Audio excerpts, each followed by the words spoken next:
ആലപ്പുഴയിലെ ഹൈബ്രിഡ് കഞ്ചാവ് കേസ് പ്രതികളെ എക്സൈസ് നാളെ കസ്റ്റഡിയിൽ വാങ്ങും. എക്സൈസ് കമ്മീഷണർ സാന്നിധ്യത്തിൽ പ്രതികളെ ചോദ്യം ചെയ്യും. ഇതിനുശേഷമേ മൊഴിയിലുള്ള സിനിമാ നടന്മാരെ വിളിച്ചു വരുത്തുന്ന കാര്യത്തിൽ തീരുമാനം എടുക്കുകയുള്ളൂ.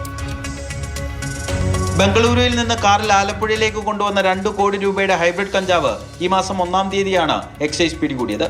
കേസിൽ കണ്ണൂർ സ്വദേശി ക്രിസ്റ്റീന എന്ന് വിളിപ്പേരുള്ള തസ്ലിമ സുൽത്താൻ, ഇവരുടെ ഭർത്താവ് സുൽത്താൻ അക്ബർ അലി, മണ്ണഞ്ചേരി സ്വദേശി ഫിറോസ് എന്നിവരെ അറസ്റ്റ് ചെയ്തിരുന്നു. റിമാൻഡിലുള്ള പ്രതികളെ 3 ദിവസത്തേക്കാണ് കോടതി എക്സൈസിന്റെ കസ്റ്റഡിയിൽ വിട്ടത്.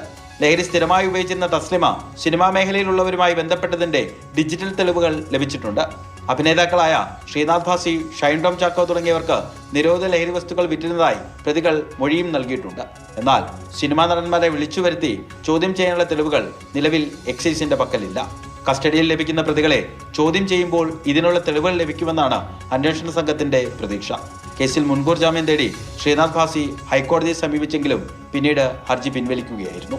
മാതൃഭൂമി ന്യൂസ്, ആലപ്പുഴ.